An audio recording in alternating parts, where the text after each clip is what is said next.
서울 강남구의 한 행사장 밖에서 검은색 정장을 입고 도열해 있는 남성들. 누군가 들어오자 90도로 인사합니다. 늦은 새벽 한 공터에서 남성 2명이 바닥에 쌓여있는 물건 더미를 흉기로 찌르기도 합니다. 모두 서울 서남권에서 활동하는 조직폭력배, 일명 진성파 조직원들의 모습입니다.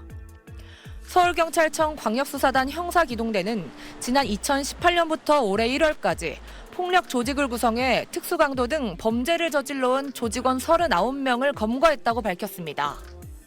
행동대장 40대 A씨는 지난 2018년부터 투기 종목의 선수와 타 폭력배 조직원, 지역 고등학교 짱 출신 등을 대상으로 돈을 많이 벌게 해주겠다며 진성파 가입을 권유해왔습니다.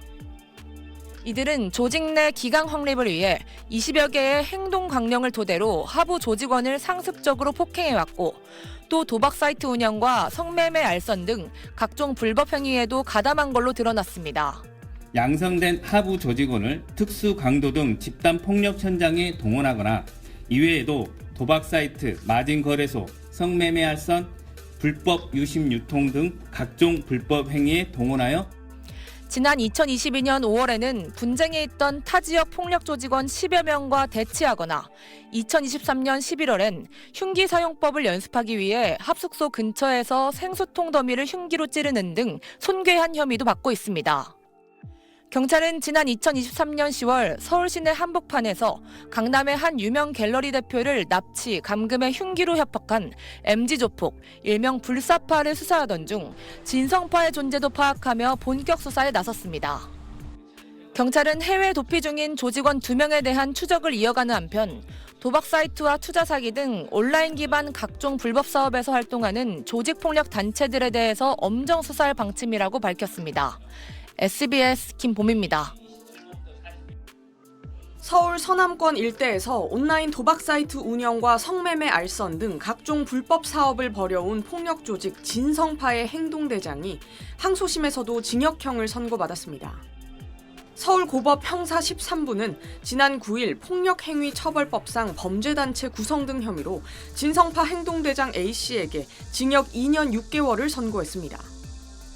법원은 A씨 등이 2020년 9월부터 4년여간 조직원 양성을 위해 숙소 운영비와 단합을 위한 회식비, 조직원들을 위한 영치금과 합의금 등 명목으로 1억여 원을 모금한 사실도 인정했습니다.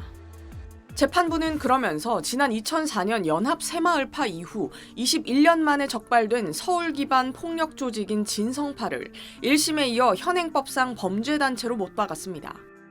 최근 점조직 형태로 활동하는 다른 MZ 조폭들과 달리 체계적인 위계 질서를 갖춘 조직에 대해 범죄단체 구성 혐의를 명확히 적용한 겁니다. 지난해 7월 경찰에 의해 무더기로 검거된 진성파는 1980년대생들이 주축을 이루고 있습니다. A씨 등은 2018년 10월부터 투기 종목 선수나 각 고등학교의 이른바 싸움짱 출신들을 영입해 관리했습니다. 서울 금천구에 합숙소를 둔 진성파는 합숙소에서 기강을 잡기 위한 폭행이 이뤄졌고 조직원들에게 생수통을 세워놓고 흉기를 이용한 공격 연습도 시킨 걸로 조사됐습니다. 또 이탈 시 손가락을 자르는 걸로 보복한다는 등의 강령을 통해 조직원을 통제했습니다. 진성파 조직원들은 다른 조직폭력단 행사에 도열하는 등 이른바 병풍 알바도 했으며 다른 폭력 조직과의 분쟁 상황 등에 대비해 비상타격대를 운용하기도 했습니다.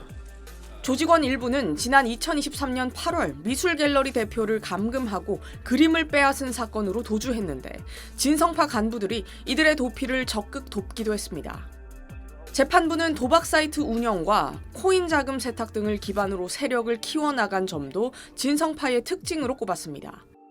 재판부는 그러면서 폭력 범죄단체는 그 자체의 폭력성과 집단성으로 사회의 평온과 안전을 심각하게 해칠 수 있어 엄하게 처벌할 필요가 있다고 꼬집었습니다.